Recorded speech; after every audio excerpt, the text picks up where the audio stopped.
Things power people. I'm always excited when I get to yap with you on the internet and be able to share these powerful conversations. And as promised, I am delivering some incredible women, powerhouses, people that I know and admire for their intelligence, their passion, their power. And so I just want to know how y'all are doing with the pressure. Because if you have experienced 2023 the way we have experienced 2023, then I know that the demand from spirit to evolve, to transform, to be a little more whole has created some pressure. Put an exclamation mark in the chat box if you're able to say, yep, I'm feeling some pressure. Go ahead and put it in the comment section below this video. Yeah, pressure. And so I have an incredible soul here who I'm going to introduce formally to you, who is going to have this conversation with me as I have it with you all. And so Charessa Freeman, aka the emotional alchemist. Everybody say, ooh. I love it. Ooh, the emotional alchemist come through. Yes. Is a mogul that dives deep into the emotional body and assists with bringing forgotten traumas to the forefront to be healed. Since a very young age, she would ask tons of questions in the pursuit to find out why people do what they do. By the age of 10, she took on the assignment of finding natural alternatives to assist her mother with her healing. On that journey of discovery, her mother realized she needed healing not just physically, spiritually, and mentally as well. With a myriad of natural healing modalities and medicines such as womb steaming, connecting with her womb, plant medicines, and meditation, Charessa has healed herself from chronic depression, a crippling case of eczema, irritable bowel syndrome, and irregular menstrual bleeding. Through her time working with women in the maternity care field, she assisted women in building a foundation for themselves. And she has assisted over 70 mothers in birthing their babies and breastfeeding. She has a heart for women and is the driving force for the energy she uses to serve. The realization and confirmation that she is spirit first and human second has led her to focus on the emotional body and link those emotions to the traumas that they create and treat the root cause to gain empowerment. The mission is to be a witness to women and assist in building their foundation physically, mentally, and spiritually so that they can be empowered. And P.S. if oh, I was reading the rest of it. Yes. Oh.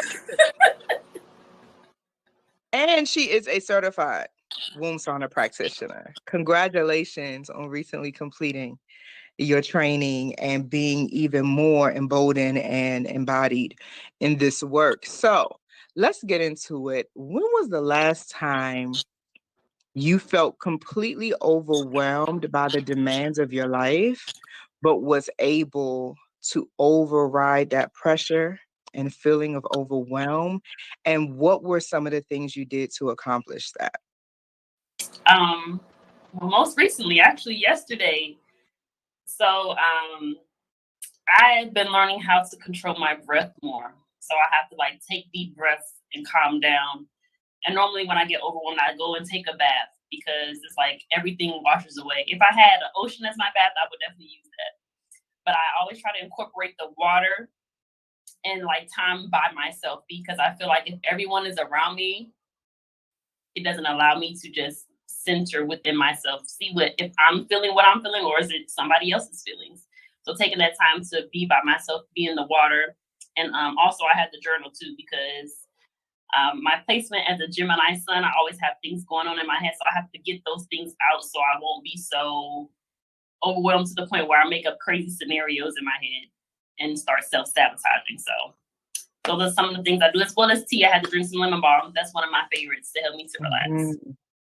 That's so funny because I'm a Gemini sun sign as well. And then I have Leo in my rising and Cancer in my moon. So yeah, I'm interesting. So I can relate to needing to train your mind. And regardless of what your astrology sign is, you still got to train your mind. But for us Absolutely. air signs, it's a lot of effort because our head is also our strength.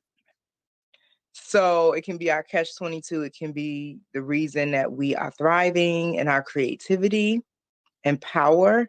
And it can also be what derails us when it has no discipline. So I love some of the tools that you share, like the lemon balm. I too love lemon balm tea. Um, and also the breath work. I always like to say your breath is the evidence that God is real in you. The fact that Mhm. you woke up and tells you God is real because you're doing that and you don't even have to consciously think about it. Your organs and everything is responding to that breath. It is the divine presence. It is the divine essence. Or from the biblical perspective, the very thing that brought the flesh and spirit together and activated, and Yeah. man became a living soul, right? So, do you find that, and you said something key, I don't want the people who are listening to miss, do you find that you often, through your empathic nature, pick up energy from other people that you constantly have to clear so that you're not feeling overwhelmed and you're able to filter what belongs to you and what doesn't? Absolutely. That's why I have to get into the water to wash all of that away because I'm the type of person I always want to help. So it's like whatever I'm feeling, I want to help that. And it may be somebody else's emotion. So I'm like, okay, let me figure out what I can do for me. And then if I have extra, then I will do for them. But I won't know if I don't take that moment to figure those things out. Hmm. Hmm. So being able to literally identify what belongs to you and what doesn't is foundational because you are the Absolutely. emotional alchemist, right? So you understand how feeling other people's stuff can derail your power, your strength, and your energy.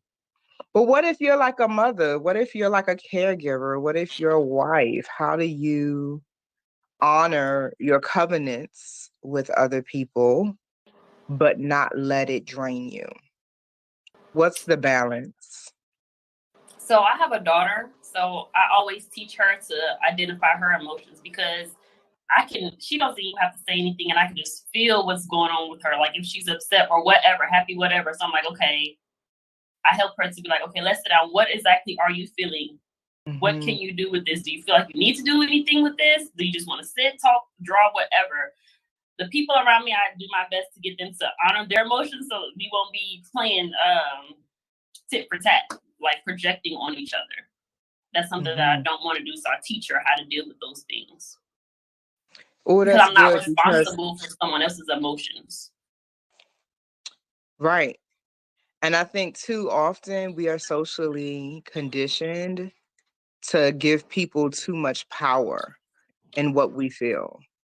We're constantly saying, "Oh, you make me sad," or "You make me happy," or "You make me." What do you make yourself? And Absolutely. and do you have emotional discipline? I have a 7-day emotional discipline masterclass that I teach every year. And in that process, I'm literally teaching people the same way you got to have discipline if you want to build your triceps so you know what number of reps you need to do to build that muscle. Do you actually know what to do with what you're feeling? Do you even know what feelings belong to you and which ones don't? Do you Mhm. even understand how to properly place the value of your emotions? People who live according to everything they feel tend to be the people who are always overwhelmed. I have been walking down the street and felt like somebody was walking behind me, turned around and no one was there. Imagine if I rearranged the rest of my day for that moment, right? Like, and just because Yes. I felt it didn't make it true. And so I just love that you folded in that layer of how other people's feelings can attach to you and how you're conscious about that. So you interact with people in a way that allows them to decide what to do with their own feelings. I strategically, mindfully, intentionally abandon people. And I know some of y'all listening, they're like, damn, Tamer, you a little rough sometimes. No, not my assignment. You got a God too. Put that in the comment section. Not my assignment. You have a God too. Now, I know I'm God in these streets, and I know I activate a lot of miracles in people's lives because I'm God embodied, but I'm not your God. I'm the God of my life. And I hope that when people encounter me, it puts them in touch with themselves as God of their own lives. What do you do when you get people who have unhealthy attachments in your orbit? So that's, I'm not gonna lie, that's something I'm still working on because I'm very social. But if I see a pattern of the same thing over and over and it's not adding to my life, we're not adding to each other in any way, that I slowly but surely pull myself back, because I can't give you pieces of me that you're not willing to give of yourself. And I feel like some people don't even know how to do that because of their experiences or their perceptions. Yeah. Not only do people not know how to reciprocate, sometimes they don't even know what to do with your generosity. Because as a God being, as a God aware woman, like, I'm generous. Sometimes I'm sowing seeds with people who can't give me back what I give them. And I'm not even giving them what I give them for that reason. Sometimes I'm just doing it because I got overflow and I can pour. But if you misuse my energy, put that in the comment section. If you misuse my energy, ... what's going to follow that? It reminds me of the phrase that says you teach people how to treat you. Well, the way that you do that is through your boundaries.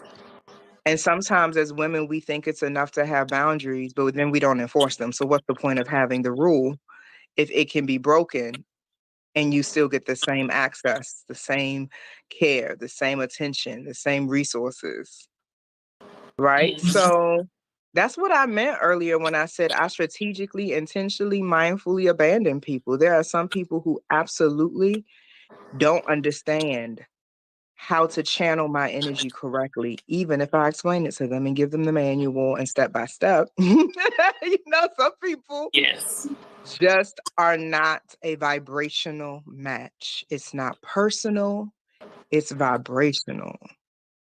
Put some hearts, put an exclamation mark in the comments. Let me know if you felt that. It's not personal. And when you recognize that somebody's presence could deregulate you emotionally, that doesn't mean either of you have to be wrong or bad. Right. It can just mean that you're just not a vibrational match. And sometimes that's for the moment. Sometimes it's for the year. Sometimes it's the gap is too big to close vibrationally. And I think we need more instructions and resources around how we socialize, especially in this internet, social media age. What's your perspective on that? Are we socializing well? No, I don't think so at all. And it took me a long time to even get into social media because of that. Like, even with texting, I'd rather talk to you on the phone so you can hear the fluctuations in my voice and everything like that. I need those things to feel connected. So that's my biggest thing, communication. And that's why I ask so many questions, like, on people will think, like, we'll have a conversation, right? I'm like, somebody be like, oh, well, I like this type of paper because it writes well. Well, I will ask, okay, what makes you like that? Like, it's the feeling of your hand. What emotions do you feel? Like, I dive deep into that to see, okay, what exactly is it that you're getting from this or that you're not getting from this? Because everybody's not going to have the same experience. That's so true. And everybody has permission to have their own experience, right? Like, just because you're having your own interpretation of what's happening doesn't mean I'm not entitled to mine. Absolutely. I had divorced one of my lovers last year and ended our covenant with one another. And one of the things he said, because I feel like personally, the cuss out I gave him was the best I've ever given an ex. I feel like somebody should have gave me a damn badge for the way I dragged him, right? And Y'all just never know what's gonna come out my mouth. Oh, but he earned it. I'm intentional and mindful, and I'm fully integrated in my light and darkness. So if you summon her, she gonna answer now. So be careful who you ask for and how you show up with me. And so he earned it, and I was thorough with it. But one of the things he insisted on, and it was really embedded in his value system, and it is what made us completely incompatible. He swore he was always right. Mm. I can't stand a person who thinks only in right or wrong when everything in nature and on earth gives you shades of color. Nothing is only black and white.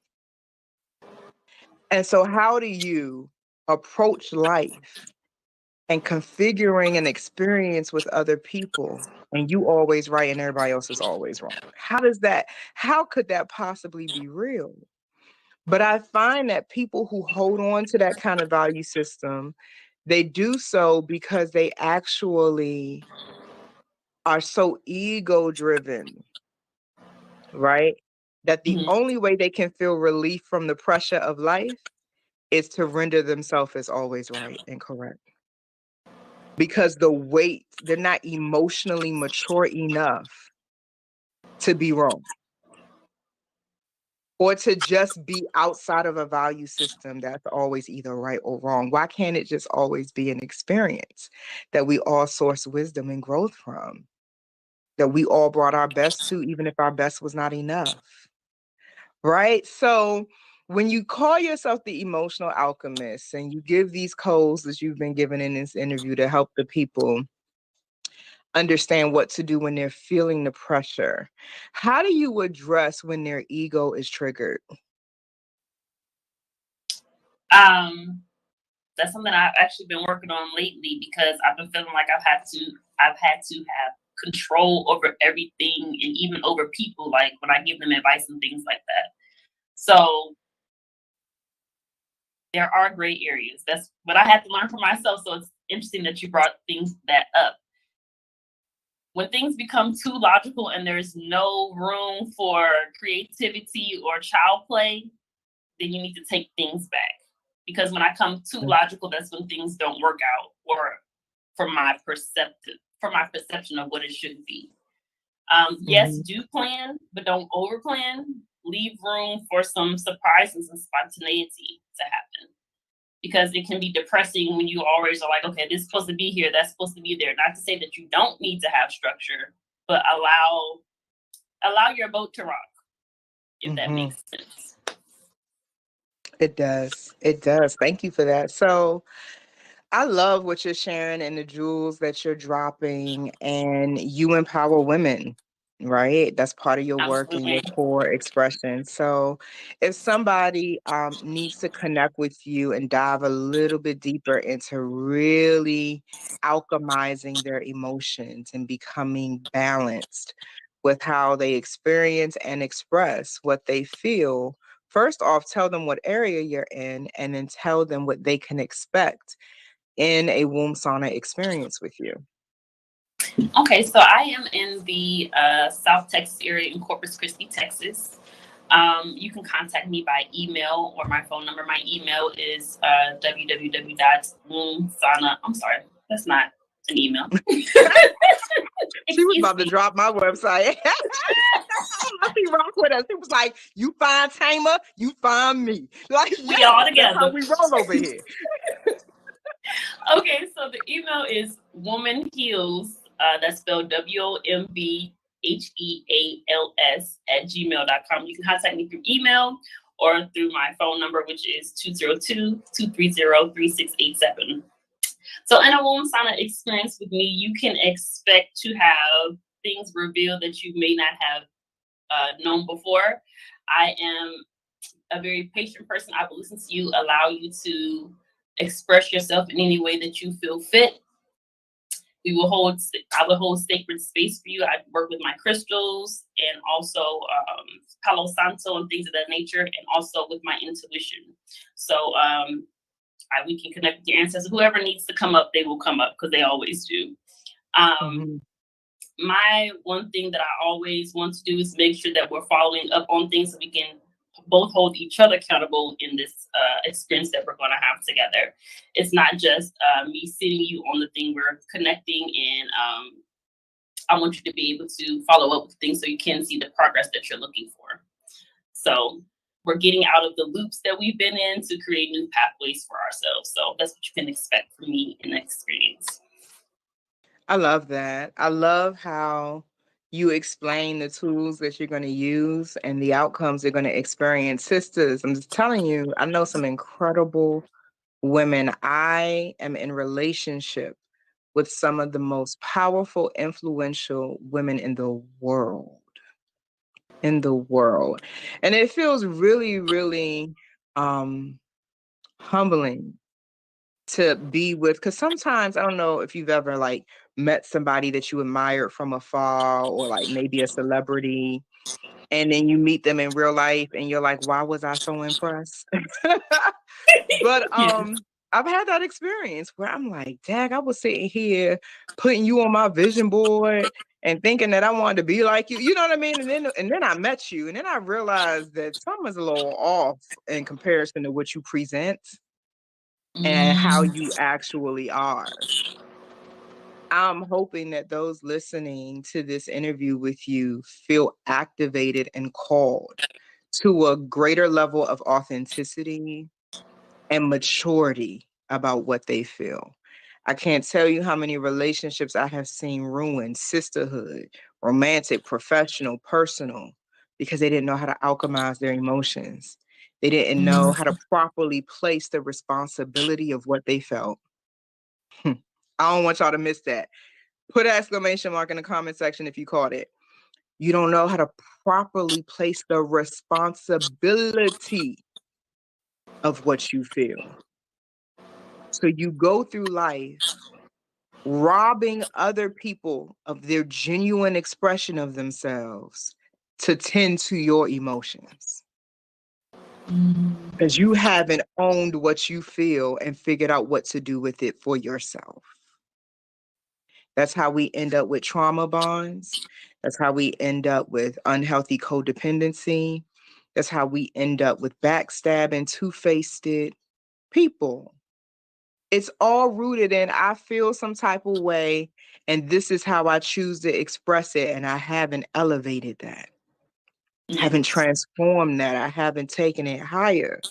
And I'm inviting you through this interview to connect if you're in the Texas area, or if you want to get to Texas because you resonate with Woman Hills so much, right? That you're like, I got to get to sis. She looks so fly and so cute in that blue. I think I'm resonating. I got on blue today. Who knows? Whatever the connection is for you. Yes.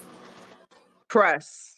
Do your work. The reward is attached to the work that you do. You can deliver yourself instead of waiting on God or something outside of you to deliver you. Be thine own salvation. Save yourself from another year of repeating the same cycle and pattern.